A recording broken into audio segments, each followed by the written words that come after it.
Hello everyone, my name is Caleb Jones and I have cystic fibrosis, diabetes, flat feet, good looks, and bad eyesight. Welcome to my channel. This is kind of a new thing for me. I have not done this, but we are going to probably have a good time because I have a particular purpose for this video. I want to introduce you to what I want to do. This, I hope, is going to be a channel about how to live practically with cystic fibrosis.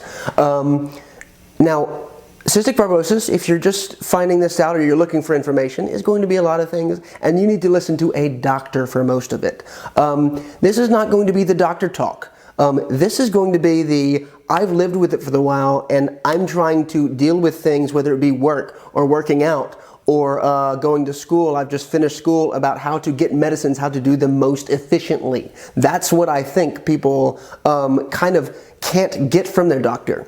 They're not going to tell you which way to wash your nebulizers is better. They can tell you what's acceptable, but you got to figure out yourself whether hydrogen peroxide or whether vinegar or whether boiling on the stove or whether throwing in the microwave or doing the dishwasher, which one's going to be best. You don't know, you got to figure that out yourself. I don't want you to have to figure it out yourself. I kind of want to do that with you. And hopefully if I'm doing stupid stuff, you can tell me in comments and tell me how to do it better. That's kind of what I want this to be. I want it to be fairly practical, fairly fun. I might have fun with it. I will probably tell cheesy jokes, but guess what? I am hilarious. Sometimes I think of my health as a bank account, and whenever you're feeling good, you can go out, you can kind of add to those PFDs, you're working, you're clear, you're doing all that good stuff. But once you get to a point where it's stressful, whether it's a job, whether it's school, whether you might be getting through it with undergrad, it's like you're withdrawing on the bank account, and eventually your check bounces. And I'm at a spot where my check bounced. Done with the bar exam, I'm running to my clinic appointment, and I'm like, listen, give me the good stuff. And so that's what I've got. I am on a round of IV antibiotics. I've got my PICC line here. And so I think the first thing that I can do, that I'd like to do, is to just give things that I have discovered help me out with doing my IVs at home. So let's do that. Boom. There we go. Got that nice summer in the library studying for the bar exam tan going on. But right here's what we have. We've got the PICC line. Now, what I've got here is just a sock.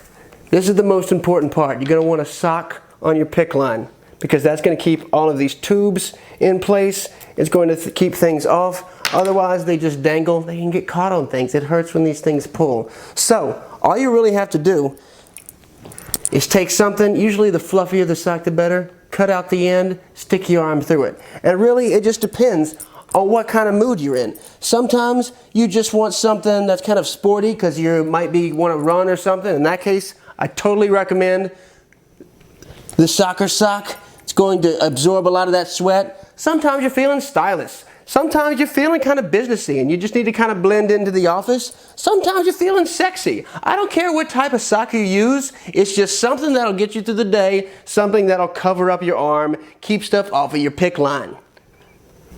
All right, guys, we've got it. We're rolling. Got my vancomycin. It's connected to my arm. PICC line's going in, the sock is off, and you can see it all. Now, something that I want to point out, this is the thing that always bothered me. I would get blisters on my PICC line. I thought I was allergic to the tape. I'm not allergic to the tape. It's just the tape itself. No matter what type of tape you use, it's going to rip at the edges, and this is why. Okay, you can probably see, I don't even have a very large bicep, but whenever you're on the operating table, your arm is straight. Whenever you get up to do anything, you bend your arm, the shape of where the tape is, it's no longer a square. This little corner stretches out because your bicep is stretching it out. But whenever the tape is on it, it doesn't let it stretch. It's just ripping your skin. But what you can do is if your tape doesn't stretch, look at that, on everywhere else, it's not blistering, or it didn't blister because it's not stretching. It's only that corner where your bicep makes it stretch that causes the blister. Now, I got my nurse to, just whenever she was changing the dressing, to cut off that corner. And that way, there's nothing to pull. This part of your PICC line doesn't stretch, so you don't get blisters there. That was the most relieving part of having my PICC line in this time. So see if that works for you. If they get the same thing, you got bigger biceps and it stretches all around, sorry, I can't help you. Get skinny like me. All right, the next thing you need is you need to get on a computer. You need to get to your Gmail and go to the calendar. If you haven't used that, man, you got more problems than I can cover in one video, but you just outline when you're taking all your meds. That's the first thing you do. It just gives you a visual. I've got some that last 30 minutes, I got some that last an hour and 30 minutes, I got some that last an hour. You can, if it's a 12 hour, 8 p.m., 8 a.m., and then repeat 14 times, that's 2 weeks. You can do it for each dose of the day. Gives you an idea what you're looking at, when you can sleep, all that good stuff. I've got 2 lumens, so you can see I can kind of do 2 of these medicines at the same time. I'm doing tobramycin and vancomycin at the same time. Ceftazidime only takes 30 minutes. Got to do it once every 8 hours. That's the rough one. 6 a.m., 2 p.m., 10 p.m. Oh well, just get it done. But the best part about getting it on your Gmail is that as soon as you do it there, it's going to link to your smartphone.